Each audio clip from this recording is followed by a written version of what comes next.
전라북도 갈대습지에 홀로 남겨진 젊은 여교사. 2003년 늦은 봄, 전라북도 화상훈 화연읍 시외버스 터미널에 한 대의 완행버스가 힘겹게 멈춰 섰다. 먼지를 뒤집어 쓴 버스에서 가장 마지막으로 내린 사람은 커다란 천가방 2개를 든 젊은 여자였다. 이름은 정지원, 만 23세. 서울의 사범대학을 갓 졸업한 뒤 교사 임용을 앞두고 벽지 근무를 자원해 내려온 신규 교사였다. 서울역에서 출발한 지 5시간이 훌쩍 넘었다. 입술이 바싹 말라 있었지만 지원은 터미널 상점 간판에 적힌 화연읍이라는 글자를 보자 안도의 숨을 길게 내쉬었다. 도착했다. 정말로 여기서 최소 2년을 살아야 한다. 그녀가 이곳을 선택한 이유는 단순했다. 서울의 경쟁적인 분위기 속에서 지쳐 있었기도 했고, 어릴 적부터 시골 아이들 가르치는 선생님이 되고 싶다는 막연한 꿈이 있었다. 무엇보다 대학 시절 사별한 아버지가 남긴 한마디가 마음속에 계속 남아 있었다. 지원아, 너 같은 선생님이 내려가주면 시골 애들도 세상을 넓게 볼 수 있지 않겠냐. 화연초등학교는 군청에서도 한 번쯤 이름을 들어본 적 있는 벽촌학교였다. 학급 수가 적고 교사 대부분이 중년 이상이라 젊은 여교사의 부임 소식은 작은 읍내에 금세 퍼졌다. 버스에서 내린 지원 앞에 낡은 승용차 한 대가 다가왔다. 운전석에서 내린 중년 남자가 정중히 고개를 숙였다. 정지원 선생님이시죠? 아, 네, 정지원입니다. 반갑습니다. 화연초등학교 교장 유선호라고 합니다. 서울에서 전화로만 통화했던 교장이었다.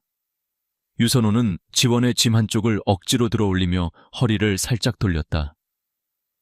아니, 이렇게 많이 가져왔어요? 교구랑 책이 좀 많아서요. 아이들한테 보여줄 자료도 있고요. 차는 읍내의 작은 로터리를 한 바퀴 돌아 나가더니 곧장 좁은 시골길로 접어들었다. 길가에는 오래된 상점들, 낡은 여관, 술집 간판이 듬성듬성 서 있었고 그 사이로 논밭과 비닐하우스가 끼어 있었다. 도로가 끝날 즈음 길은 흙길로 바뀌고 타이어가 튀기는 흙먼지가 차 뒤로 길게 뿌려졌다. 앞으로 조금만 더 가면 됩니다. 학교 근처 집인데 주변이 좀 썰렁해요. 유선호의 말처럼 차가 멈춰 선 곳은 읍내 외곽이라기보다는 마을 끝자락에 가까웠다. 앞으로는 허름한 슬레이트 지붕집 몇 채가 전부였고 집 뒤로는 갈대와 부들이 빽빽하게 자라고 있는 넓은 습지가 펼쳐져 있었다. 바람이 불 때마다 갈대밭이 바다처럼 물결쳤다. 지원이 묵게 될 곳은 방 2개짜리 작은 단독 주택이었다. 시멘트로 마감한 벽에 페인트가 군데군데 벗겨져 있어 한눈에 봐도 오래된 집임을 알 수 있었다. 그래도 교장은 최대한 밝은 목소리로 말했다. 여기가 선생님 댁, 원래 학교 관사로 쓰려고 빌려둔 집인데 사정이 있어서 지금은 혼자 지내시게 될 거예요. 혼자요? 예. 원래는 다른 여교사 2분이랑 같이 들어올 계획이었는데 발령이 바뀌어서요. 대신 집세는 학교에서 지원해 줄 겁니다. 지원은 집 주변을 천천히 둘러봤다. 바로 옆집까지는 걸어서 3, 4분은 좋게 걸릴 것 같았다. 밤이 되면 가로등도 거의 없을 듯한 풍경. 서울에서 자취하던 반지하 원룸이 떠올랐지만 공기만큼은 비교도 할 수 없이 맑았다. 괜찮아요. 저 혼자 있어도 익숙해질 거예요. 교장은 철문 자물쇠를 열고 안으로 들어갔다. 좁은 거실, 작은 부엌, 창문 하나 달린 방, 그리고 변기가 달린 허름한 화장실이 전부였다. 싱크대 위에는 물때가 남아 있었고 창틀에는 거미줄이 얽혀 있었다. 집 안에 들어서자 오래된 습기 냄새와 곰팡이 냄새가 코를 스쳤다. 전임자가 급하게 나가는 바람에 청소를 제대로 못했어요. 당분간 불편하더라도 양해 좀 부탁드립니다. 저녁에라도 동네 아주머니 한 분 불러서 대충 치워놓을까요? 아니에요. 제가 하면 됩니다. 천천히 정리하면 괜찮을 것 같아요. 유선호는 거실 한쪽에 놓인 검은색 유선 전화기를 가리켰다. 전화는 됩니다. 서울집이랑 부모님 연락은 이걸로 하시면 돼요. 휴대폰은 여기 산 쪽으로 조금만 들어가면 잘 안 터져서. 지원은 고개를 끄덕였다. 서울에서 친구들과 카페에서 수다 떨던 일상이 이 작은 전화기와 텔레비전 하나뿐인 삶으로 바뀐다는 것이 실감나기 시작했다. 교장이 돌아간 뒤 집안에는 완벽한 고요가 찾아왔다. 지원은 창문을 활짝 열어두고 대충 빗자루질부터 했다. 한동안 사람이 살지 않았던 탓인지 바닥을 쓸 때마다 먼지가 구름처럼 일어났다. 싱크대에 녹슨 수전을 틀자 처음에는 황토물이 튀어나왔다가 한참을 흘려보내고 나서야 맑은 물이 나왔다. 부엌 창문을 열어보니 바로 뒤가 습지였다. 집 바로 뒤쪽 좁은 마당을 지나 철망을 넘으면 곧바로 갈대밭이 시작되었다. 바람이 불 때마다 갈대 이파리가 서로 부딪히며 사각사각 소리를 냈다. 낮에는 그저 풍경이 좋다 느껴졌지만 밤이 되면 이 소리가 어떻게 들릴지 문득 상상하니 소름이 올라왔다. 짐을 어느 정도 풀고 나니 해가 기울어졌다. 점점 노을이 습지 위로 내려앉고 갈대 그림자가 길게 늘어졌다. 지원은 서울에서 가져온 라면과 햄, 김치를 꺼내 간단히 저녁을 차렸다. 허름한 집안, 낡은 목재 테이블 위에 혼자 앉아 뜨거운 면발을 후후 불어먹으며 쓸쓸한 미소를 지었다. 그래도 아이들만 좋으면 괜찮을 거야. 식사를 마치고 설거지를 하는 동안 갈대밭 너머에서 개 짖는 소리와 어딘가에서 들려오는 오래된 트럭 엔진 소리가 희미하게 섞여 들렸다. 텔레비전도 라디오도 켜지 않은 집은 이상하리만큼 조용했다. 도시에선 항상 어딘가에서 들려오던 자동차 소리, 지하철 소리, 사람들의 웅성거림이 이곳엔 없었다.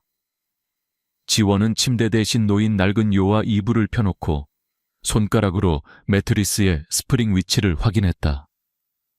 덜컹거리는 소리가 싫어서 스프링이 튀어나온 부분은 아예 피해서 몸을 눕힐 자리를 정했다. 그리고 마지막으로 가방에서 액자 하나를 꺼냈다. 액자 속엔 지원과 어머니가 함께 웃고 있는 사진이 있었다. 아버지가 돌아가기 전 마지막 가족여행에서 찍었던 사진이었다. 지원은 사진을 방 안책상 위에 살짝 기대어 세워두었다. 엄마, 나 진짜 시골 선생님 됐어. 혼잣말을 내뱉는 순간 왠지 눈시울이 뜨거워졌다.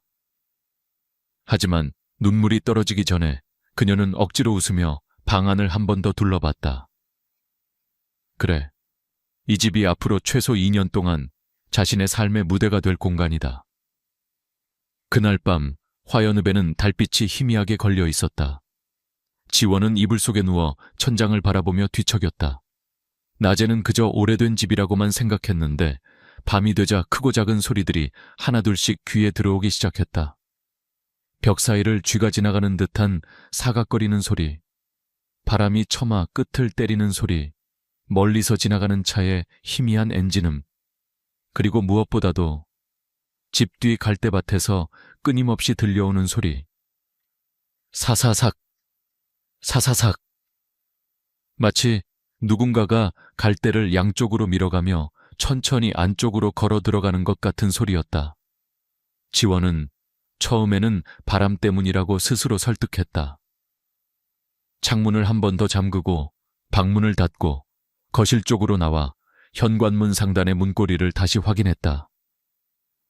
그녀는 서울에서 나올 때 여행용 가방 속에 작은 캠핑용 칼을 하나 넣어왔다.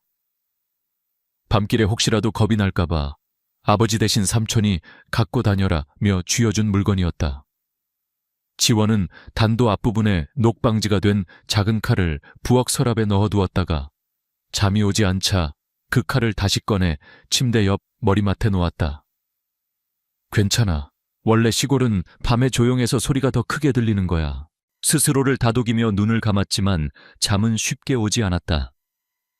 새벽 즈음 간간히 개 짖는 소리가 멀리서 들리고 그 소리에 화답하듯 다른 집 개들도 짖기 시작했다. 나중에 학교에서 아이들이 그러겠지. 선생님, 여기 밤에 원래 그래요. 하고 웃으면서. 그런 생각을 하며 지원은 겨우 눈을 붙였다. 며칠 뒤 지원의 일상은 조금씩 규칙을 찾아갔다. 아침 6시에 일어나 밥을 하고 7시 반쯤 집을 나서 학교로 걸어가는 길. 이 좁은 길에서 마주치는 사람들은 모두 같은 표정으로 인사했다. 새로운 선생이시죠? 네, 3학년이랑 4학년 맡게 됐어요. 처음엔 그녀를 신기한 눈빛으로 훑어보던 동네 사람들도 금세 서울서 온 젊은 여선생 정도로 받아들이는 것 같았다. 학교에서는 아이들이 그녀를 좋아했다. 사투리와 표준어가 뒤섞인 교실, 줄을 똑바로 서지 못하는 아이들, 낡은 교과서와 부러진 색연필들. 지원은 준비해온 교구와 색깔 펜들을 꺼내 아이들에게 나눠주었다. 아이들은 그 작은 선물을 마치 보물인 양 소중히 쥐고 눈을 반짝였다. 그 순간만큼은 서울을 떠나온 결정이 잘못된 선택이 아니라고 확신할 수 있었다. 하지만 해가 지고 집으로 돌아오는 길만 되면 다시 현실을 실감하게 되었다. 학교에서 읍내로, 읍내에서 다시 외곽집으로 이어지는 길. 가로등은 중간중간 하나씩만 깜빡이고 집 뒤편 갈대밭은 어둠 속에서 더 깊고 넓게 느껴졌다. 저녁을 먹고 나면 그녀가 할 수 있는 건 교실 준비와 내일 수업 자료를 만드는 일뿐이었다. 텔레비전은 잡음 섞인 몇 개 채널밖에 나오지 않았고 휴대폰은 집안에서는 거의 신호가 잡히지 않았다. 자연스럽게 그녀는 집안에서 유선 전화에 가장 많이 기대게 되었다. 사라지기 바로 전날 밤, 지원은 오랜만에 집 전화를 들어 서울에 있는 어머니에게 전화를 걸었다. 시간은 저녁 7시 조금 넘은 시각이었다. 부엌의 형광등이 약하게 깜빡이고 가스레인지 위 냄비에서는 된장찌개 냄새가 은근히 풍겨 나오고 있었다. 여보세요? 엄마 나야, 지원이. 아, 우리 딸. 왜 이제야 전화했어? 여기서 몇 번이나 전화 걸었는데 통 안 돼서 걱정했잖니. 지원은 웃으면서 지난 5일 동안 있었던 일들을 조심스럽게 이야기했다. 아이들이 귀엽다는 것, 교장 선생님이 의외로 자상하다는 것, 집이 조금 낡았지만 혼자 살기엔 괜찮다는 것. 다만 어머니를 걱정시키고 싶지 않아 집 뒤가 넓은 습지이고 주변에 사람이 거의 없다는 말은 일부러 하지 않았다. 너 혼자 있는 거 너무 위험한 거 아니야? 전라도 상월이라며 밤에 문 단단히 잠그고 자라. 알겠어요니 엄마. 나 이제 어른이야. 서울 반지하에 혼자 산 게 몇 년인데요. 말은 그렇게 했지만 목소리에는 어딘가 불안이 묻어 있었다. 그때였다. 수화기 너머로 어머니의 목소리가 계속 이어지고 있었지만 지원의 귀에는 집 바깥에서 들려오는 둔탁한 소리가 먼저 꽂혔다. 쿵, 쿵. 마치 돌덩이가 벽이나 마당 어딘가에 떨어진 것 같은 짧지만 묵직한 소리. 지원은 순간 말문이 막혔다. 지원아, 왜 아무 말도 안 하니? 끊긴 거야? 아니야, 엄마. 잠깐만. 그녀는 수화기를 귀에서 떼어 손으로 입부분을 가렸다. 심장이 두근거리기 시작했다. 부엌 창문은 얇은 커튼만 쳐져 있을 뿐 바깥은 이미 완전히 어두웠다. 가로등 빛이 닿지 않는 곳에서 무엇인가가 천천히 움직이고 있는 느낌이 들었다. 툭, 툭, 사각, 사각. 이번에는 소리가 조금 더 가까워졌다. 마당의 낙엽이나 마른 풀줄기를 밟고 지나가는 듯한 규칙적이지만 부드러운 발소리였다. 지원은 숨을 삼켰다. 엄마, 잠깐만. 밖에 누가 있는 것 같아서. 뭐라고? 밖에 누가 있다고? 어머니의 목소리가 급히 높아졌지만 지원은 대답 대신 조심스럽게 현관 쪽으로 걸음을 옮겼다. 문틈으로는 아무것도 보이지 않았다. 초인종도 없고 CCTV도 없고 마당을 비추는 작은 센서 등만 간간히 깜빡였다 꺼졌다. 잠시 정적. 아무 소리도 들리지 않았다. 지원은 긴장이 풀린 듯 다시 전화를 귀에 가져갔다. 아, 나 착각했나 봐. 아무도 없는 것 같아. 그러니까 엄마 말 듣고 얼른 관사로 옮겨. 혼자 그런 데 있지 말고. 어머니의 잔소리가 다시 시작되려는 순간 이번에는 아주 분명한 소리가 났다. 쿵쿵쿵. 이번엔 현관문을 3번 두드리는 소리였다. 지원의 등골을 타고 서늘한 감각이 천천히 올라왔다. 엄마, 잠깐만, 누가 문 두드려? 이 시간에 누군데? 교장 선생님이야? 어머니의 목소리는 이제 거의 비명에 가까웠다. 지원은 수화기를 테이블 위에 내려놓고 맨발로 살금살금 문으로 다가갔다. 방문 틈 사이로는 아무것도 보이지 않았지만 누군가가 문 앞에서 서 있는 기척만은 분명했다. 숨이 막힐 듯 답답한 침묵. 누구세요? 문 너머에서는 아무 대답도 돌아오지 않았다. 한동안 갈대밭에서 불어오는 바람소리와 저 멀리서 지나가는 트럭의 진동만이 공기를 흔들었다. 문 두드리는 소리도 발소리도 더 이상 들리지 않았다. 지원은 최대한 담담한 척 떨리는 손으로 문고리를 한 번 더 잠그고 거실로 돌아왔다. 테이블 위에서 수화기 너머로는 어머니의 다급한 목소리가 여전히 새어나오고 있었다. 지원아, 왜 말을 안 해? 누구야? 경찰 부를까? 지원은 억지로 웃으며 수화기를 들었다. 엄마 별일 아니야. 누가 집 잘못 찾은 것 같아. 나중에 다시 전화해도 돼? 지금 끊는다고? 이 밤에? 나 좀 피곤해서 내일 또 수업 준비해야 돼. 걱정하지 마. 어머니의 반대와 잔소리를 끊어내듯 지원은 서둘러 전화를 끊었다. 수화기를 내려놓자마자 집안은 다시 완전한 침묵 속으로 빠져들었다. 그녀는 부엌에서 칼을 챙겨와 침실 문을 닫고 벽 쪽으로 최대한 침대를 밀어붙였다. 창문 잠금 장치를 다시 확인하고 커튼 틈이 조금이라도 벌어지지 않도록 꾹 눌러붙였다. 그리고 칼을 베개 옆에 두고 불을 끄지 않은 채 이불을 뒤집었었다. 그날 밤 갈대밭 위로 부는 바람은 유난히 거칠었다. 사사삭, 사사삭. 술 취한 동네 사람이 길을 잘못 들었을 수도, 동물이 지나갔을 수도 있었다. 하지만 정지원은 이 낯선 땅에서 처음 맞는 진짜 어두운 밤을 온몸으로 견디며 깨달았다. 자신이 선택한 이 조용한 전라북도 변두리 삶이 단순한 시골 체험이 아니라는 것을. 그리고 그 전화가 어머니와 나눈 마지막 통화가 될 것이라는 사실을 그때의 지원은 전혀 알지 못했다. 실종 신고 그리고 갈대늪에서 발견된 시신 정지원이 어머니와 마지막 통화를 나눈 지 이틀 뒤 2003년 5월 15일 월요일 아침 화연초등학교 운동장에는 종이 울렸는데도 3학년 교실만 유난히 소란스러웠다. 담임 선생님이 교탁 앞에 서 있지 않았기 때문이다. 교무실에서 창밖을 보던 교장 유선호는 시계를 한 번 더 확인했다. 8시 55분. 평소라면 이미 교무실에 들렀다가 교실로 들어갔을 시간이었다. 정 선생 아직 안 왔습니까? 네, 오늘은 아침부터 얼굴을 못 봤어요. 젊은 선생님이 피곤해 늦잠을 잤겠거니 하고 넘기기에는 정지원의 성격이 너무 꼼꼼했다.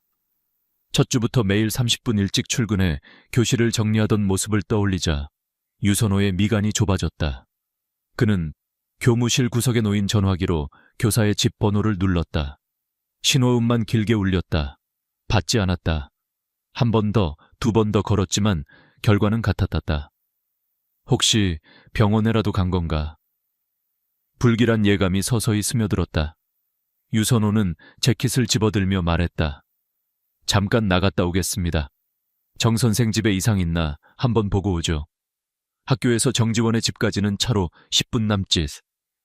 익숙한 농일과 비닐하우스를 지나 집 앞에 도착했을 때 가장 먼저 눈에 들어온 것은 너무 조용한 마당이었다.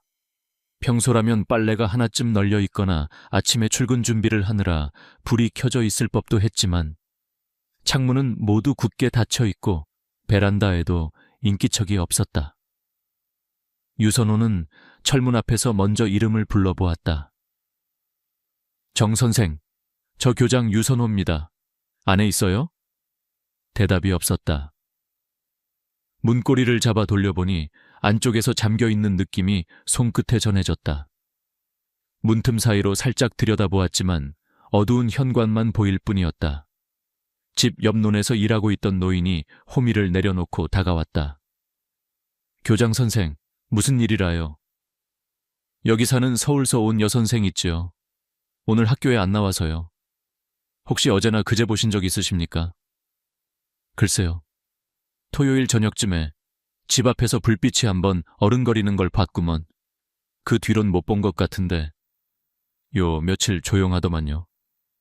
토요일. 오늘은 월요일 아침이다. 이틀 동안 누구에게도 모습을 보이지 않았다는 말이었다. 유선호는 더 이상 혼자 해결할 수 있는 문제가 아니라고 판단했다. 그는 곧장 읍내 파출소로 전화를 걸었다.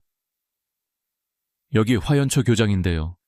젊은 여교사가 이틀째 출근을 안 하고 집에도 아무 반응이 없습니다. 한번 확인 좀 해주셔야 할 것 같습니다. 15분쯤 지나자 파란색 경광등을 단 지구대 순찰차 한 대가 흙길을 달려왔다. 내린 사람은 소형 지구대를 맡고 있는 경위 이태진과 젊은 순경 한 명이었다. 이태진은 상황을 간단히 들은 뒤 현관문 앞에서 몇 번 더 큰 소리로 이름을 불러보았다. 정지원 씨, 경찰입니다. 안에 계시면 대답해 주세요. 집안에서는 아무 움직임도 느껴지지 않았다. 창문에 귀를 대어봐도 TV 소리조차 들리지 않았다. 문, 강제로 여시죠. 강제 개방 허락을 받은 이태진은 순경에게 쇠지렛대를 가져오게 했다. 오래된 철문은 생각보다 단단했지만 여러 번 힘을 주자 뚝 소리를 내며 자물쇠 부분이 부서졌다.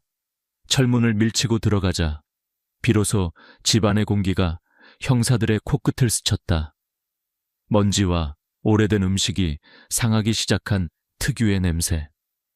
거실에는 누군가가 급히 자리를 뜬 뒤 그대로 시간이 멈춘 듯한 풍경이 펼쳐져 있었다.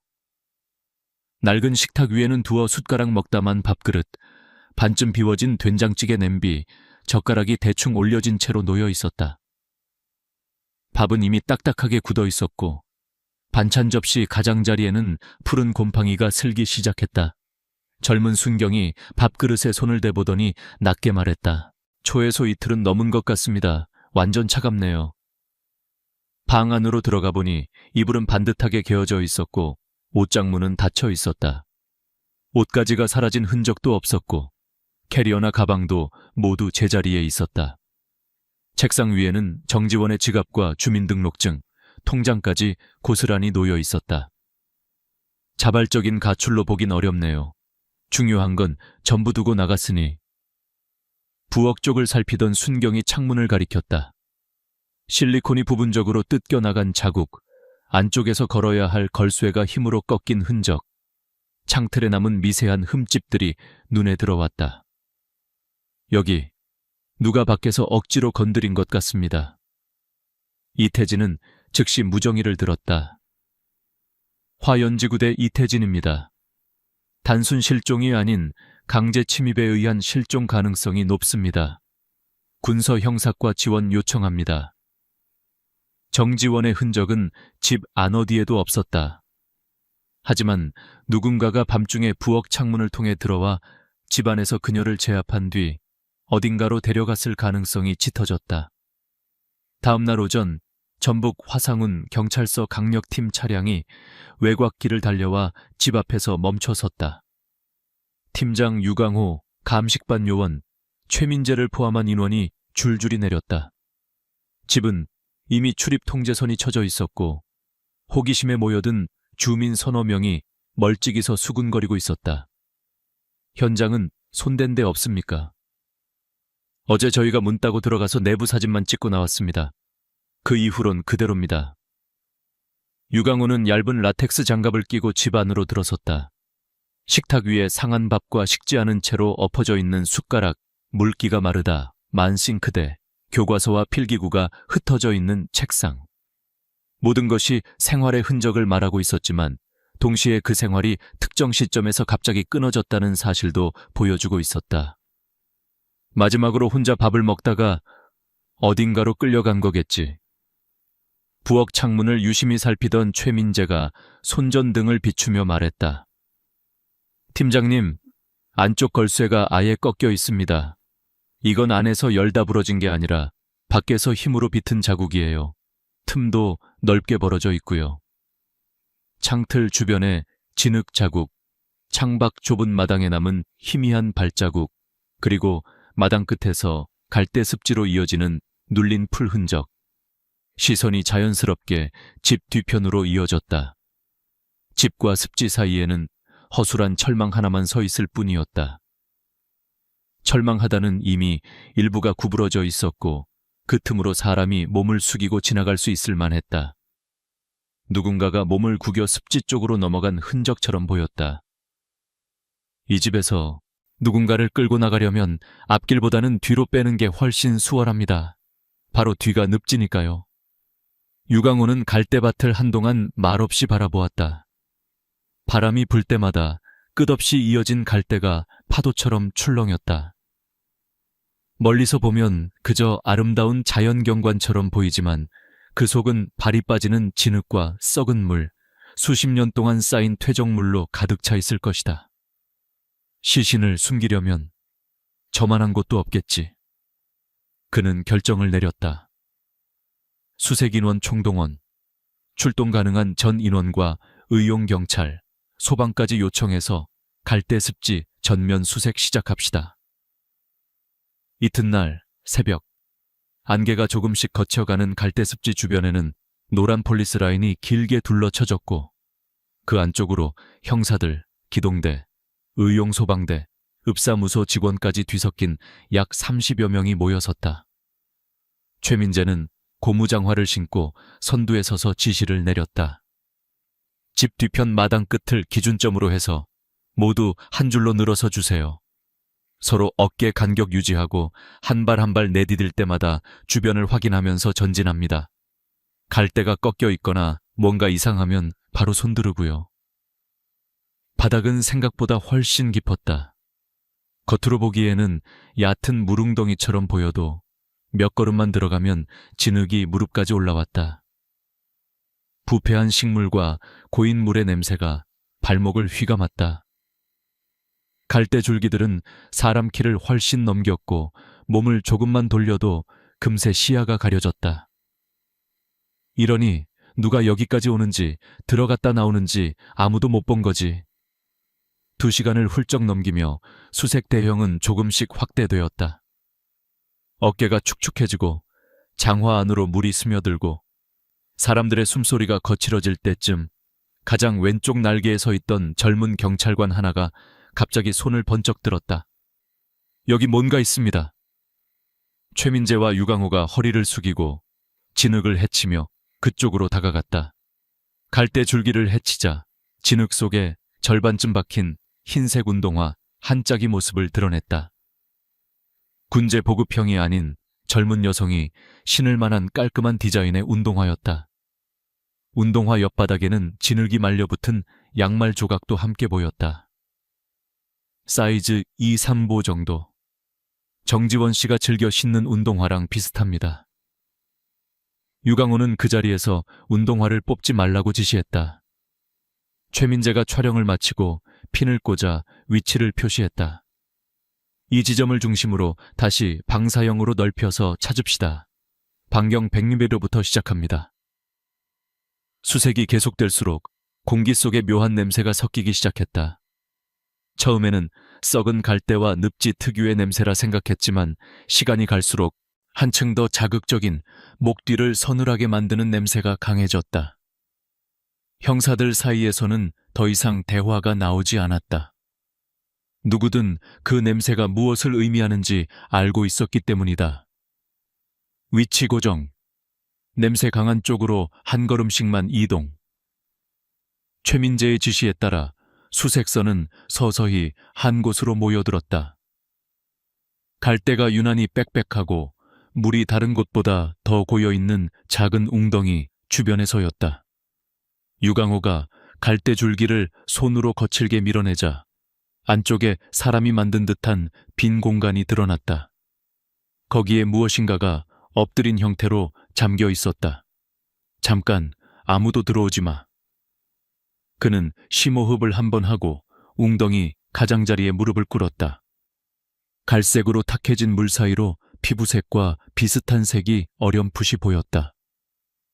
최민재가 조심스럽게 갈대 잎을 하나씩 걷어내자 감춰져 있던 형체가 온전히 드러났다. 갈대 줄기로 대충 덮어가려진 상태의 젊은 여성의 시신. 엎드린 자세로 늪지에 반쯤 잠겨 있었고 등과 다리에는 진흙과 썩은 잎사귀가 두껍게 붙어 있었다. 상반신을 덮고 있던 얇은 블라우스는 앞섭이 거의 찢겨나가 옷인지 천조각인지 구분이 되지 않을 정도였고 하의는 발목 쪽으로 거의 내려와 있었다. 두 손목은 몸 뒤로 꺾인 채 거친 섬유로 꽉 묶여 있었다. 물에 오래 잠겨 있던 줄은 살을 파고들며 붉은 자국을 남기고 있었다. 머리는 물과 진흙, 늪지 식물이 뒤섞여 얼굴 대부분을 가리고 있었다. 간신히 보이는 목덜미와 어깨 주변에는 멍으로 보이는 변색 부위가 드문드문 보였다.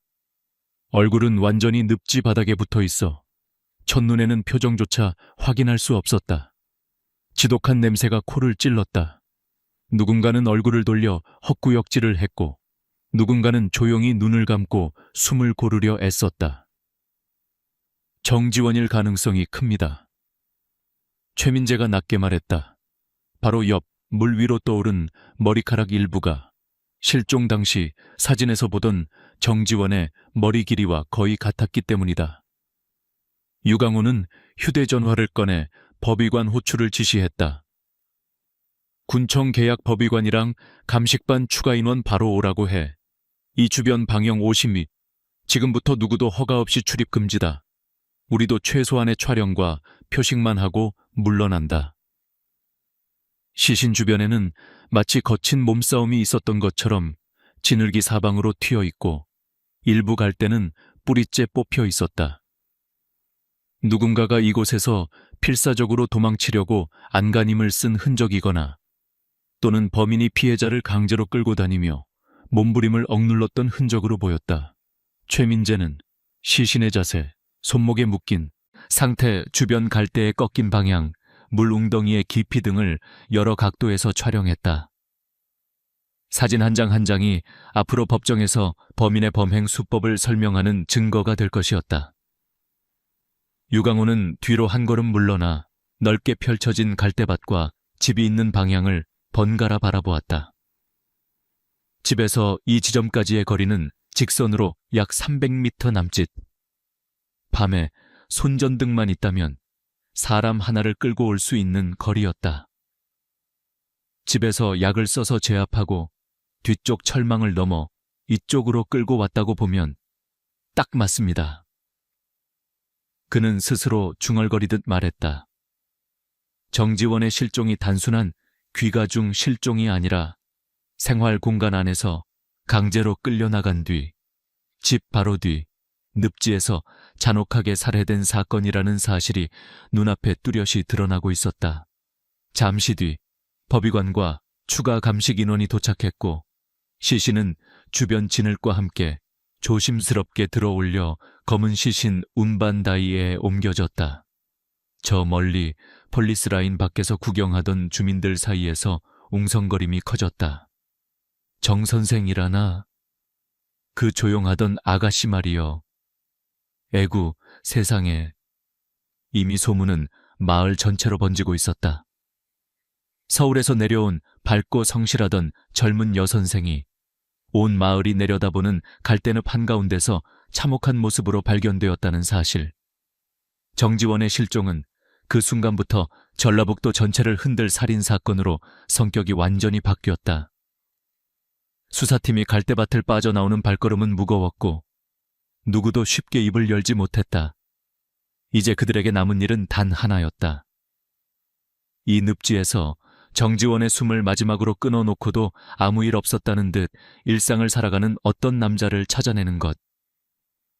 갈대가 출렁이는 소리가 이상하게도 그날따라 누군가의 웃음소리처럼 들렸다. 두 첫 번째 용의자와 DNA의 막다른 길 정지원이 사라진 지 사흘째 되던 날, 화상군 형사과 회의실에는 퀴퀴한 담배 냄새와 긴장감이 가득 차 있었다. 실종이 단순 가출이 아니며 집안의 흔적과 갈대 습지에서의 발견 상황으로 미루어 강제 연행 후 살해 가능성이 높다는 결론이 내려진 뒤였다. 팀장 유강호는 화이트보드 한가운데 정지원의 증명사진을 붙여놓고 그 옆에 두 남자의 이름을 굵은 글씨로 적었다. 강도식, 박남철.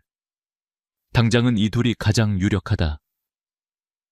두 사람은 전혀 다른 삶을 살아왔지만 한 가지 공통점이 있었다. 정지원의 집과 그리고 집 뒤 갈대습지에 자주 출몰하는 남자들이라는 것. 그리고 여자 혼자 사는 집을 지켜볼 만한 이유가 충분한 남자들이라는 것. 첫 번째 용의자는 집주인 강도식 38세. 읍내에서 허름한 단독주택과 월세방을 몇 채 가진 소위 서민 임대업자였다. 겉으로 보기에는 그저 소심하고 말수 적은 중년 남자에 불과했지만 전과 기록을 조회한 순간 분위기가 얼어붙었다. 5년 전 다른 마을 여관에서 투숙 중이던 여성 손님을 몰래 엿보다가 들통나 경범죄 경찰서 훈방 조치를 받은 전력이 있었다. 기록은 단순 주거침입 및 성적 괴롭힘으로 남아 있었지만 수사팀 입장에서는 남몰래 여자들을 관찰하고 뒤를 밟는 데 길들여진 인물로 볼 수밖에 없었다. 게다가 강도식은 정지원이 사라지기 전 마지막으로 확인된 몇 가지 정황에 깊이 연결되어 있었다.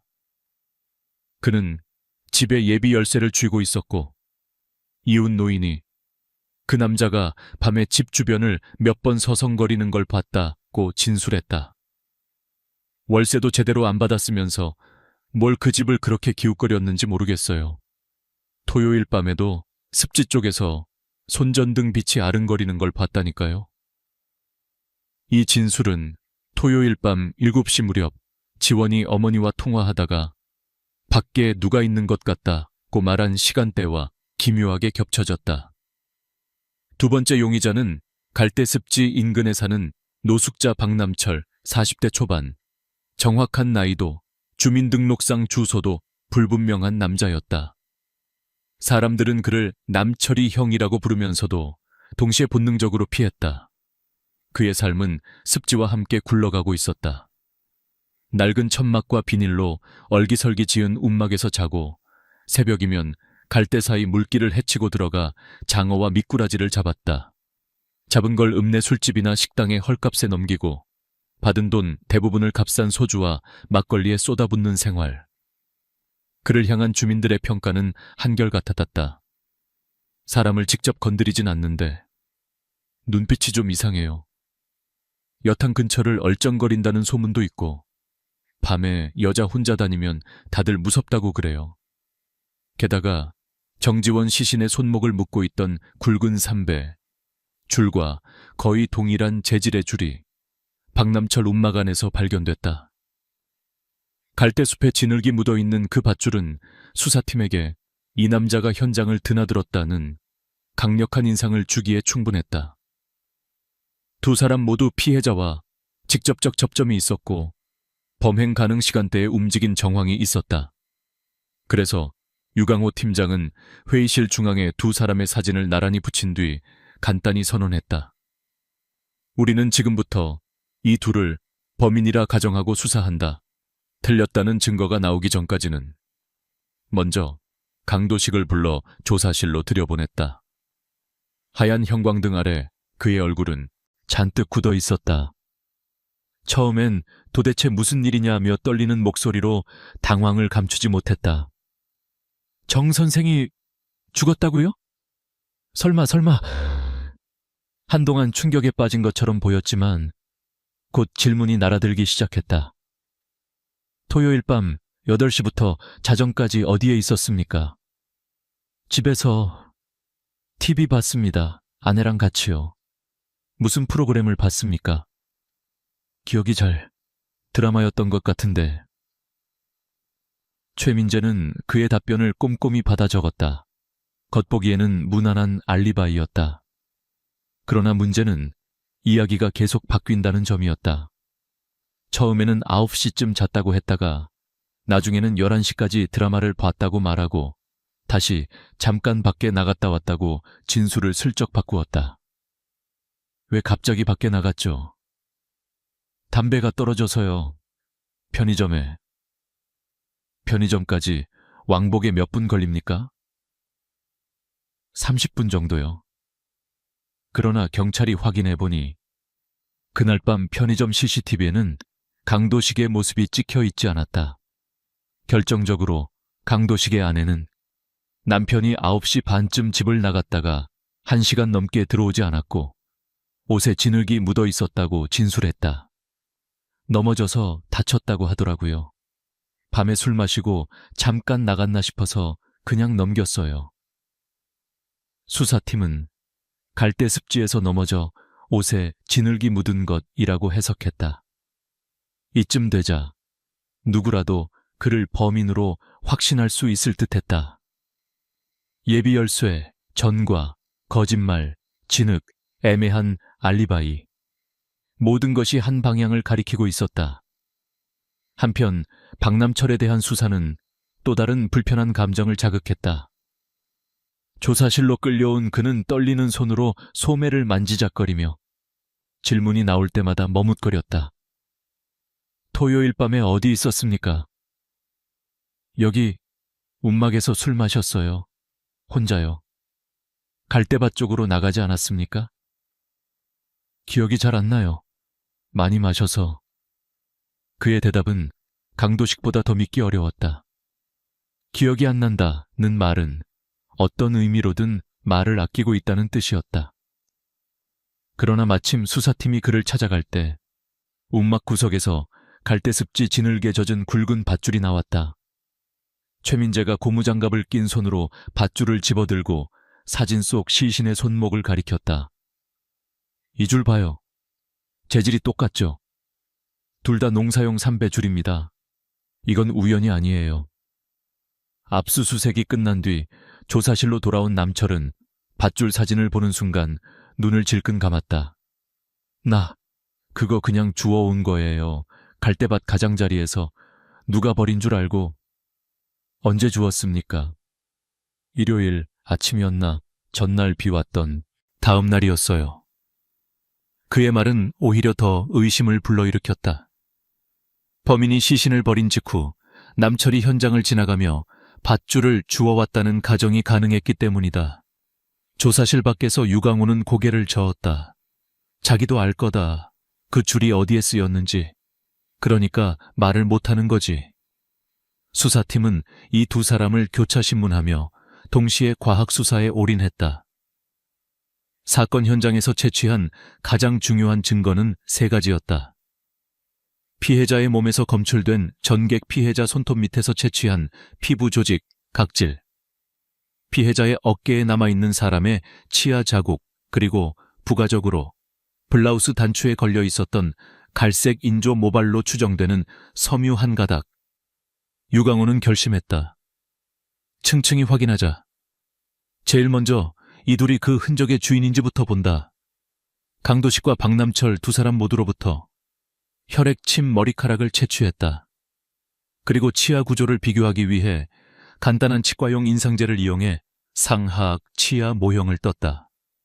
두 남자는 비명에 가까운 항의를 했지만 영장에 근거한 강제 체혈과 구강 채취를 피할 수는 없었다. 내가 왜 강간범 취급을 받아야 합니까? 나 그런 짓 안 했어요. 생각이 안 나는 건 술 마셨기 때문이라니까요.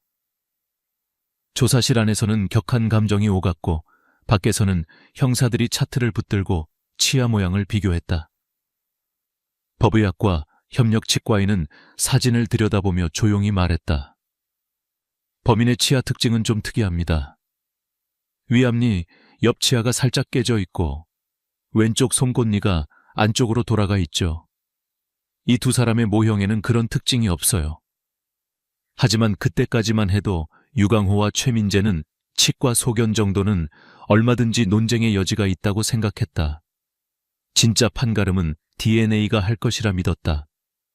며칠 뒤 전북지방경찰청 과학수사계에서 결과가 팩스로 도착했다. 흰 종이가 기계에서 천천히 밀려 나오는 동안 사무실 안에서는 누구도 말을 하지 않았다.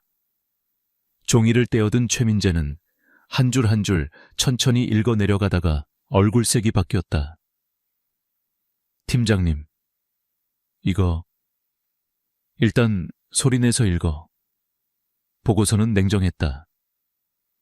시신 내 전객 DNA, 피의자 강도식과 불일치, 손톱 및 피부 조직 DNA, 피의자 강도식과 불일치. 두 번째 페이지에는 박남철에 대한 결과가 나와 있었다.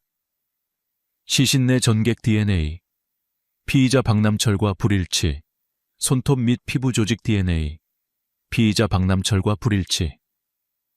전객과 피부 조직의 DNA는 서로 완전히 일치하는 동일인의 것이었지만 그 사람은 둘 중 누구도 아니었다.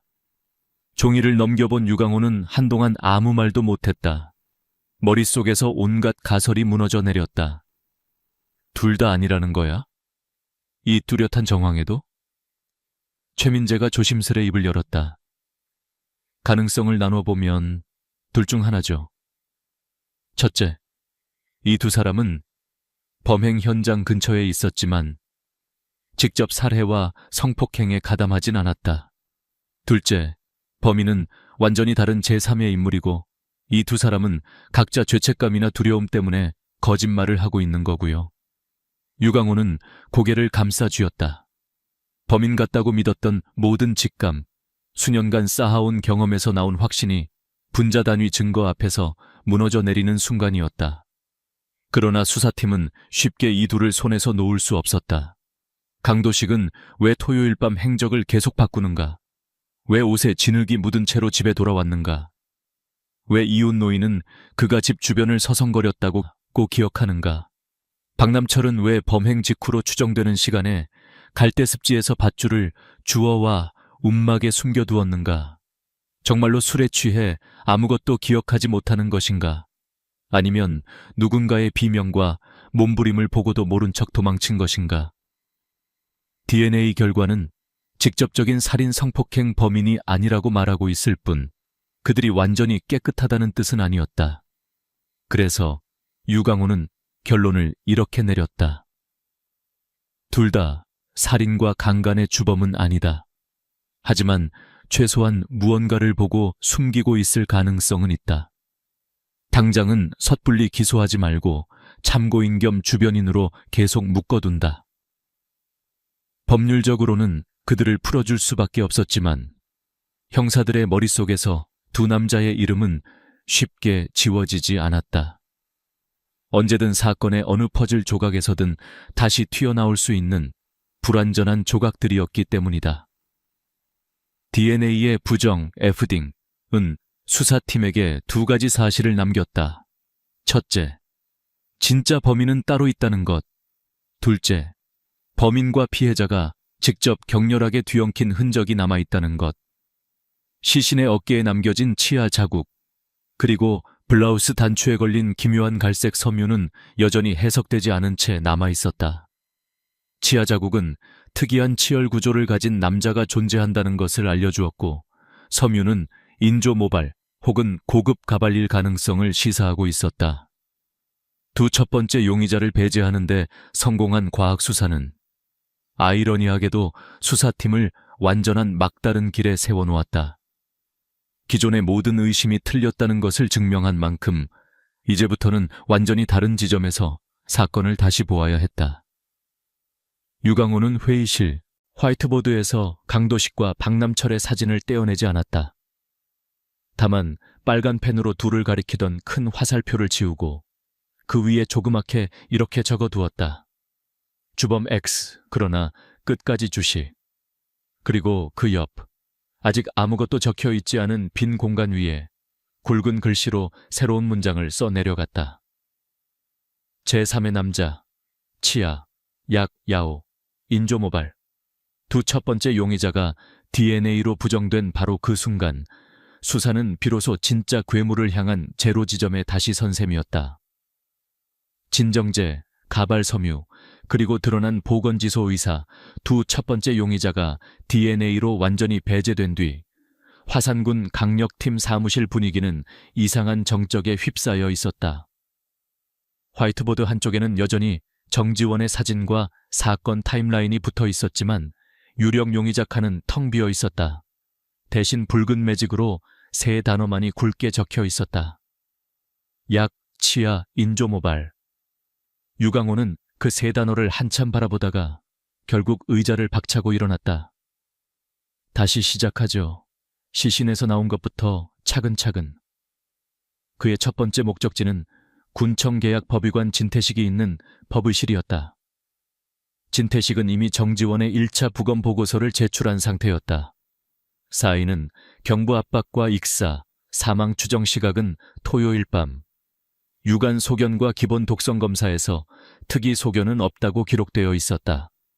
하지만 유강호는 그 특이 소견 없음이라는 네 글자가 못내 걸렸다. 선생님, 독성 검사 결과 원자료 혹시 다시 볼 수 있을까요? 진태식은 잠시 눈살을 찌푸리다가 아무 말 없이 캐비닛에서 두툼한 파일을 꺼내 책상 위에 펼쳐놓았다. 기체, 크로마토그래피와 질량 분석기로 나온 그래프, 수치들이 잔뜩 적힌 보고서였다. 일반적인 농약, 청산계, 알코올, 수면제, 대부분은 음성이었어요.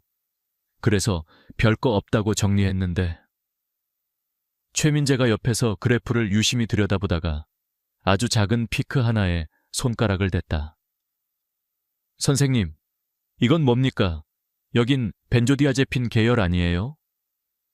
진태식이 안경을 고쳤으며 가까이 당겨보았다. 그래, 분명 벤조 계열이네. 그런데 이상하군. 이 피크, 디아제팜, 이랑은 패턴이 미묘하게 달라요. 그는 서가에서 두꺼운 약물 분석 자료집을 꺼내 스펙트럼을 하나씩 대조하기 시작했다.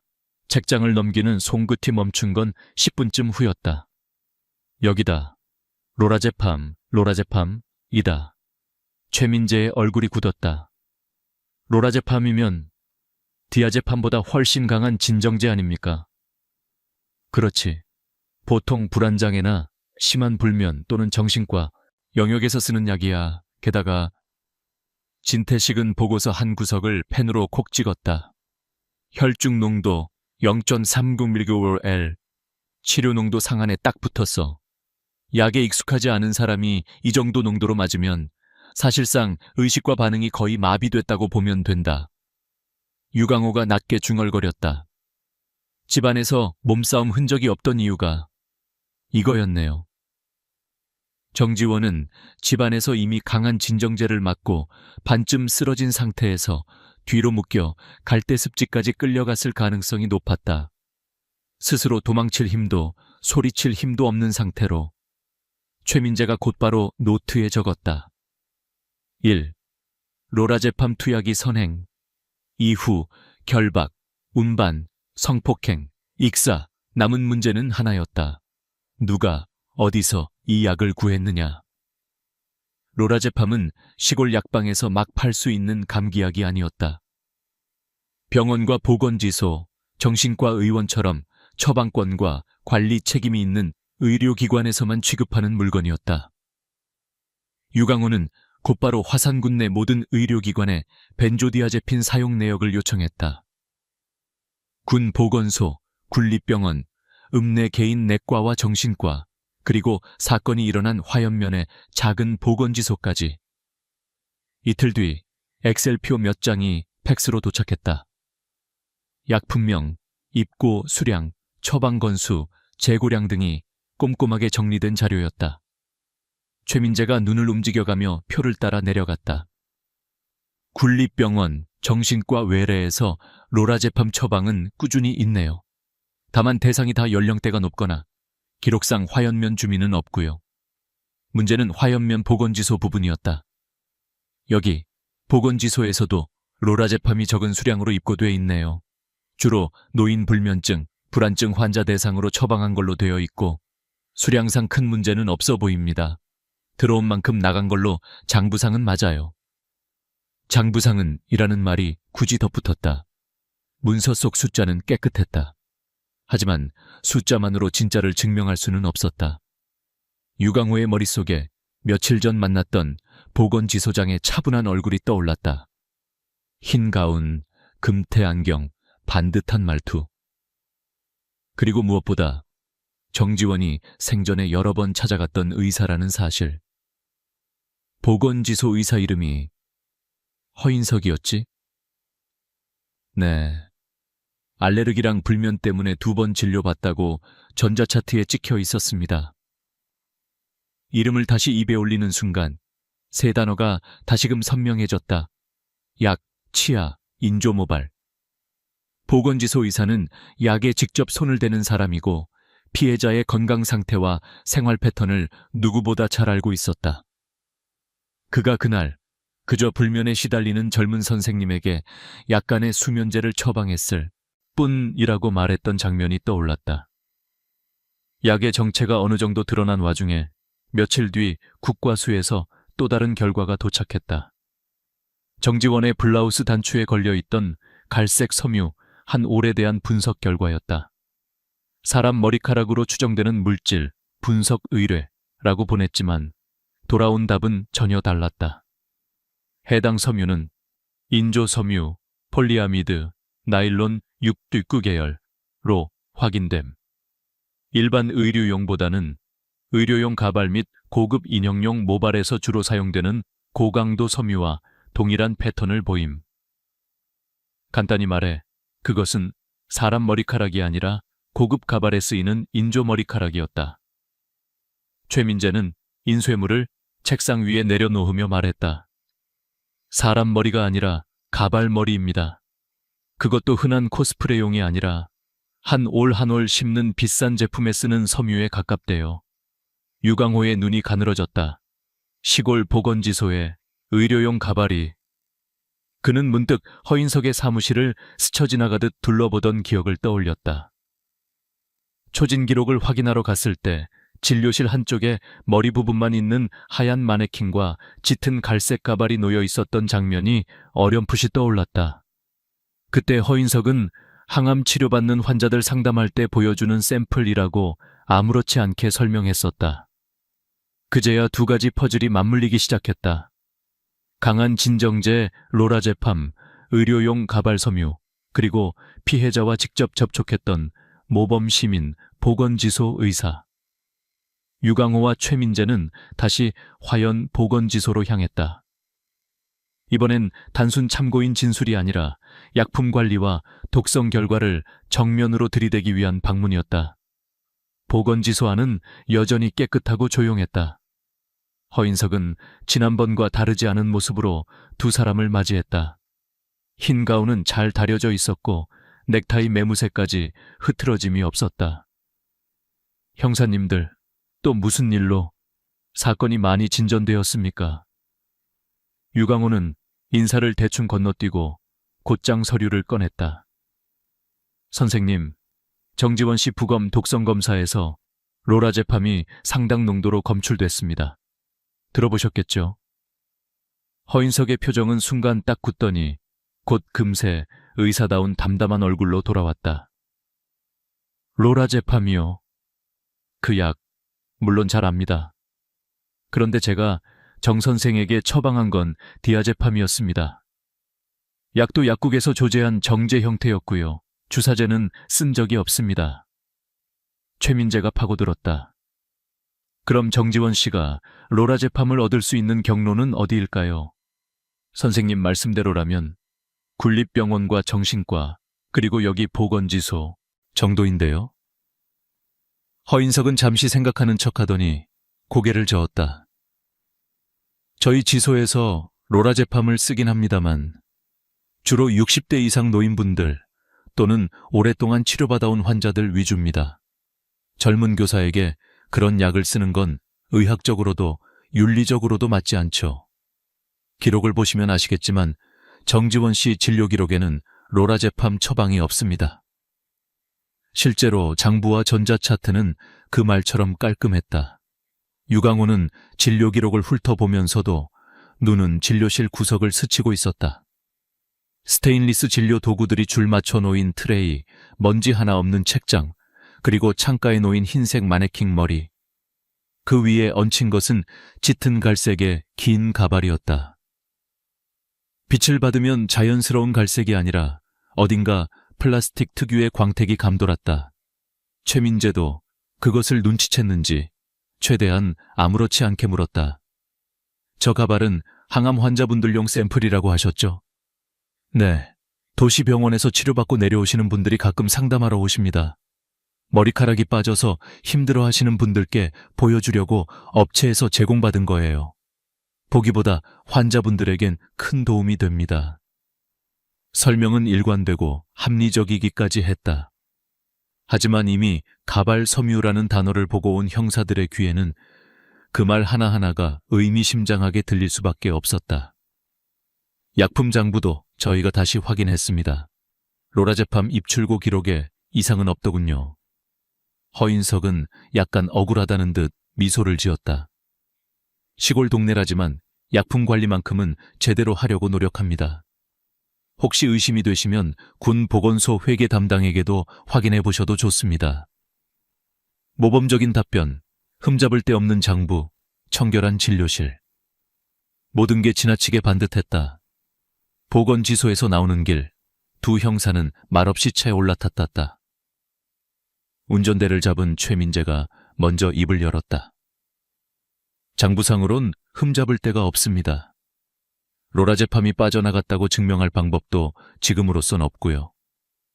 그래도 지금까지 우리가 가진 세 가지 키워드에 가장 딱 맞는 사람은 누구냐고 묻는다면 유강호의 목소리는 낮았지만 단호했다. 허인석입니다. 그는 스스로 정리하듯 한 항목씩 짚어나갔다.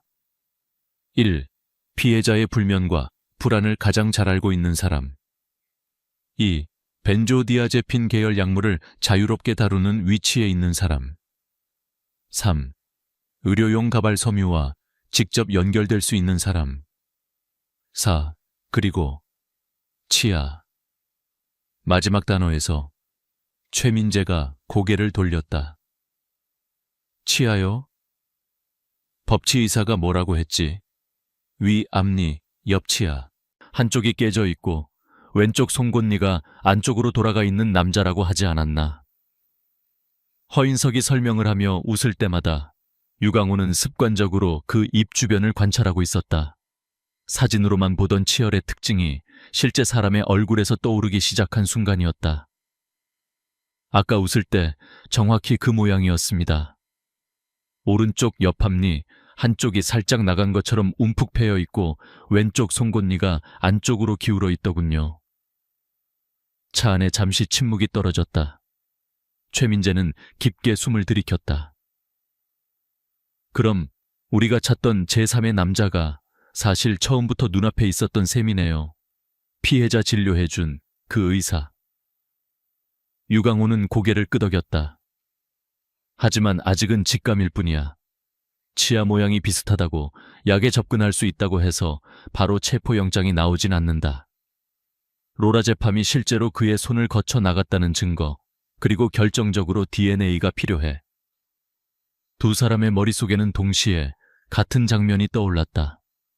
갈대늪에서 발견된 시신, 어깨에 깊게 파인 교합 자국, 그리고 법의관이 범인의 침과 피해자의 피부 속 DNA가 그대로 남아있다고 말하던 순간, 우리가 해야 할 일은 허인석이 모르는 사이에 그의 DNA를 확보하는 것, 그리고 치아 인상까지 떠서 시신의 교합 자국과 정확히 대조하는 겁니다.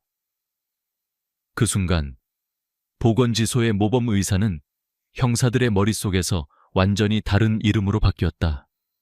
제3의 남자, 1순위 용의자 허인석. 그날 저녁 화상훈 강력팀 회의실 화이트보드에는 새 화살표가 하나 그어졌다. 정지원, 진정재, 로라제팜, 화연 보건지소, 허인석, 그리고 그 옆에 굵은 글씨로 이렇게 적혔다.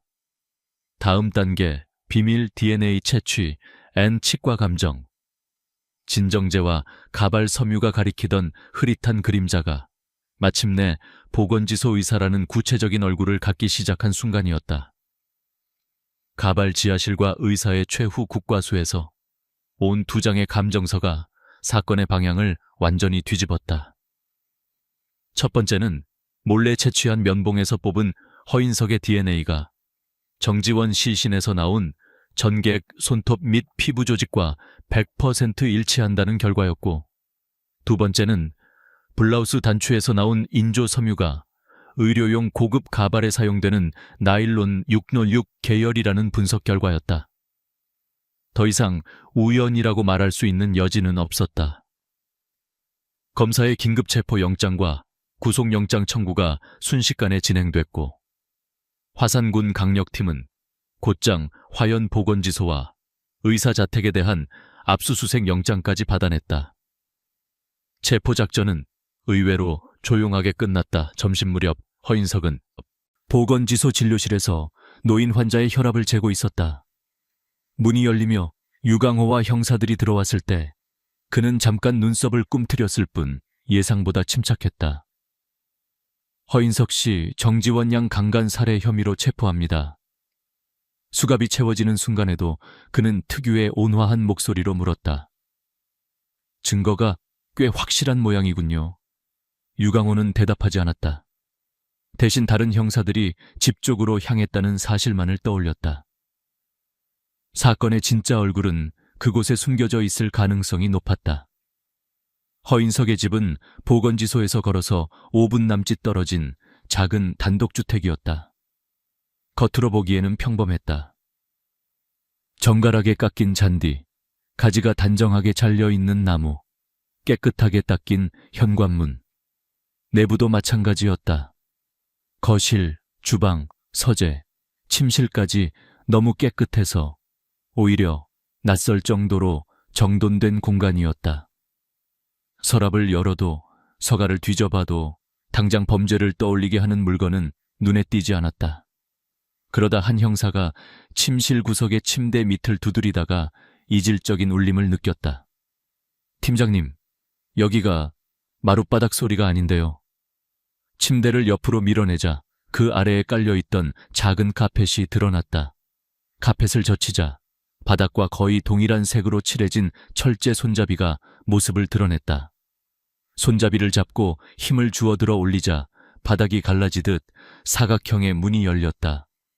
아래로 이어지는 좁은 목자의 계단, 그리고 계단 아래에서 올라오는 희미한 소독약 냄새와 설명하기 어려운 비릿한 냄새가 형사들의 코를 파고들었다. 가스 여부 먼저 확인해. 가스 측정기로 안전을 확인한 뒤 유강호와 최민재가 맨 앞에 섰다. 손전등을 켜고 계단을 내려가자 자동 센서 등이 켜지며 작은 지하 공간이 환하게 드러났다. 지하실은 생각보다 넓지 않았다. 하지만 눈앞에 펼쳐진 광경은 어느 누구도 예상하지 못한 것이었다. 먼저 시야를 사로잡은 것은 세면의 벽을 가득 채운 흰 마네킹 머리들이었다. 플라스틱 머리 모형마다 각기 다른 길이와 색의 가발이 씌워져 있었다.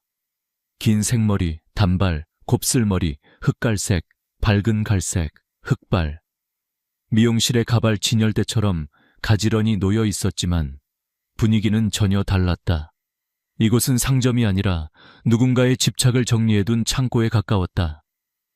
한쪽 벽에는 스테인리스로 된 협탁과 의학용 기구들이 정돈되어 있었다. 소독된 메스, 가위, 핀셋, 의료용 테이프, 주사기 세트, 그리고 사용 흔적이 있는 혈압계와 청진기. 마치 작은 수술실을 옮겨놓은 듯한 풍경이었다.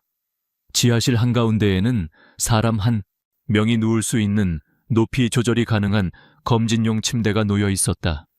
침대 위에는 사람이 아닌 실리콘 인형이 반쯤 옷을 입은 채로 누워 있었다. 인형의 크기는 성인 여성과 거의 같았고 피부색과 질감까지 실제 사람과 가깝게 만들어진 고가의 제품으로 보였다. 인형이 입고 있는 옷을 본 순간 최민재는 숨을 삼켰다. 이 옷, 정지원 양이 실종 전날 학교에서 입었던 옷입니다. 사진이랑 똑같아요. 연보라색 블라우스와 베이지색 스커트, 인터넷 쇼핑몰에서 산 흔한 디자인이라 생각했던 그 옷이 그대로 인형에게 입혀져 있었다. 그리고 인형 머리에 씌워진 긴 갈색 가발 한 올에서 그들이 국과수 감정서에서 봤던 것과 같은 나일론 섬유가 반짝였다. 최민재는 재빨리 사진을 찍고 조심스럽게 가발 끝을 들어 올렸다. 블라우스 단추에서 나온 섬유, 이 가발에서 떨어져 나간 것이 틀림없습니다. 문제의 인조 머리카락은 정지원이 갈대늪에서 몸부림칠 때 단추에 걸려 뜯겨 나갔고 그대로 사건 현장에 남았다가 국과수로까지 이어진 셈이었다. 벽 반대편에는 소형 의학용 냉장고와 잠금 장치가 달린 서랍장이 있었다. 냉장고 문을 열자 진공 포장된 약품들 사이로 작은 유리병들이 여러 줄로 가지런히 꽂혀 있었다. 각 병마다 날짜와 이니셜이 적힌 라벨이 붙어 있었고 내부에는 잘라낸 것으로 보이는 손톱 조각과 머리카락 뭉치들이 들어 있었다. 이름들은 대부분 낯설었다. 몇몇은 실종 신고가 접수된 여성들의 이름과 비슷했지만 그것을 단정하기에는 아직 이른 단계였다. 그러나 한 병의 라벨만은 누구나 알아볼 수 있었다. JJW, 정지원?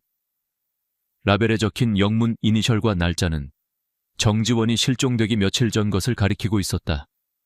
서랍장 안에서는 소형 카메라와 수십 장의 사진 뭉치가 나왔다. 사진에는 정지원이 집마당에서 빨래를 널고 있는 모습, 마을 슈퍼 앞을 지나가는 모습, 밤에 창가에 서 있는 실루엣 등이 담겨 있었다. 각각 날짜와 시간까지 꼼꼼히 적혀 있었다. 처음 온 날부터 계속 지켜본 거네요. 지하실은 더 이상 단순한 은폐 공간이 아니었다. 그것은 오랫동안 준비해온 병적인 집착과 살인의 작업실이었다. 허인석의 1차 피의자 신문은 변호인 도착을 기다리지도 않고 시작됐다. 이미 결정적 증거들이 확보된 상황이었고 그의 태도도 묵비권 행사와는 거리가 멀었다. 마치 자신이 만들어 온 세계를 누군가에게 설명해 보고 싶은 사람처럼 그는 형사들의 질문에 담담히 입을 열었다. 언제부터 이런 일을 해왔습니까? 잠시 침묵하던 그는 예상 밖의 말로 대답을 시작했다. 머리카락이 빠져서 우는 환자를 처음 봤을 때였어요. 항암 치료 때문에 아직 30도 안 된 여자가 거울을 못 보겠다고 울더군요. 그때 생각했죠.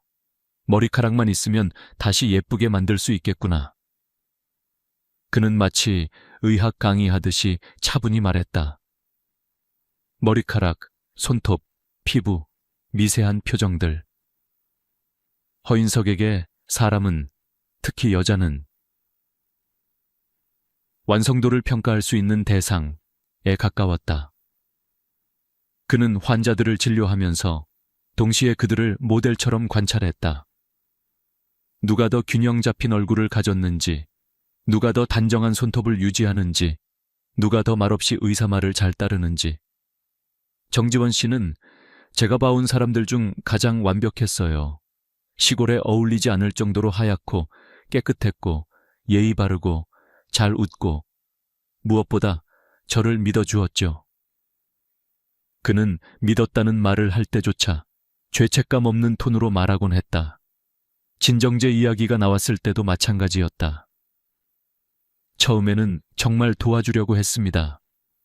잠을 못 잔다며 눈밑이 시커멓게 돼서 오는데 의사로서 외면할 수 없었죠. 디아제팜을 조금 처방했어요. 잘 자게 해주려고. 하지만 곧 그 도움은 계산된 실험으로 변질됐다. 허인석은 정지원이 자신이 준 약에 의존하는 모습을 보며 점점 더 강한 통제 욕구를 느꼈다. 조금 더 강한 약을 써도 그녀는 저를 의심하지 않을 거라고 생각했습니다. 그게 출발점이었죠. 사건 당일 그는 집에서 상태는 어떤지 한번 봐주겠다며 방문했다. 정지원은 아무 의심 없이 의사를 집 안으로 들였고 그의 주사기와 작은 앰플을 그대로 받아들였다. 로라제팜이 들어있는 주사였다. 이후에는 앞서 수사팀이 추론한 시나리오와 거의 일치했다. 강력한 진정제 주사, 의식 저하, 성폭행, 집뒤, 갈대늪으로 운반, 결박, 익사. 유일하게 수사팀의 예상과 달랐던 것은 시신을 숨길 장소였다. 처음엔 지하실로 데려가서 천천히 재단하려고 했습니다. 그런데 그녀가 중간에 깨버렸어요. 저를 노려보는 눈을 했죠. 그 순간 모든 계획이 망가졌다고 느꼈습니다. 허인석은 정지원의 눈빛을 더럽혀진 인형의 눈에 비유했다. 인형이 말을 하거나 울어버리면 인형이 아니잖아요. 그래서 늪으로 데려갔습니다. 조용하고 흙이 깊고 아무도 안 오는 곳. 예전부터 여러 번 가본 곳이었죠. 그에게 갈대늪은 단순한 은폐 장소가 아니라 망가진 인형을 폐기하는 장소였다. 유강호는 더 캐물으려 했지만 다른 피해자들에 대해서는 끝내 정확한 숫자를 말하지 않았다. 여기서 뭐든 잘하면 결국 흙으로 돌아갑니다. 이름도 얼굴도 다. 그 말 한마디가 지난 수십 년간 전북 일대에서 벌어진 크고 작은 실종 사건 목록과 겹쳐지며 형사들의 속을 뒤집어 놓았다. 사건은 전북 전체를 뒤흔드는 사건으로 번졌다. 시골 마을 보건지소 의사가 여성들을 대상으로 연쇄적인 범죄를 저질렀다는 사실은 언론이 다루기에도 너무 극적이었다. 재판 관할은 전주지방법원으로 이송되었고 공판은 연일 보도됐다. 법정 방청석에는 전국 각지에서 모여든 기자들과 시민들이 가득했다. 방청을 희망하는 사람 중 상당수는 입장을 하지 못하고 법원 앞에서 대기해야 할 정도였다. 검찰은 기소장에서 허인석이 저지른 행위를 단순한 한 건의 살인이 아니라 의사라는 직업과 보건지소라는 공간을 이용해 환자의 신뢰를 배신하고 장기간에 걸쳐 성적 신체적 착취를 반복해온 계획적 범죄라고 규정했다. 강간치사 및 살인사체유기, 성폭력범죄처벌법 위반, 의료법 위반 등 복수의 혐의가 적용되었다. 핵심 증거는 이미 충분했다. 정지원 시신에서 나온 DNA와 허인석 DNA의 완전 일치 법치의학 감정 결과, 어깨에 남은 이빨 자국이 허인석의 치열과 일치 지하실에서 발견된 정지원의 옷, 이니셜이 적힌 유리병, 머리카락과 손톱 등 의료용 가발에서 나온 섬유와 현장 인조 섬유의 동일성, 로라제팜, 불법 사용 및 장부 조작 정황. 변호인은 정신감정 결과를 근거로 심신미약을 주장하며 사형 대신 무기징역을 요청했다. 허인석이 어린 시절부터 강박적 성격과 대인관계 문제를 겪었고 현실과 공상을 혼동하는 경향이 있었다는 점을 강조했다. 그러나 법원이 지정한 정신감정인은 분명하게 말했다. 피고인은 자신의 행위가 위법이라는 사실을 명확히 인지하고 있었고 들키지 않기 위해 치밀하게 증거를 관리하며 이중적인 삶을 살아왔습니다. 이는 조현병이나 중증 정신병적 상태가 아니라 반사회적 성격과 성도착이 결합된 인격장애에 가깝습니다. 법적 책임 능력은 충분히 인정됩니다. 판결 선고일. 법정은 입추의 여지 없이 사람들이 들어찼다. 정지원의 어머니는 방청석 맨 앞줄에 앉아 두 손을 가만히 모으고 있었다. 얼굴은 눈물로 부어 있었지만 선고 순간만큼은 어떻게든 눈을 크게 뜨고 지켜보려 애쓰는 모습이었다. 재판장은 긴 판시문을 읽어 내려갔다.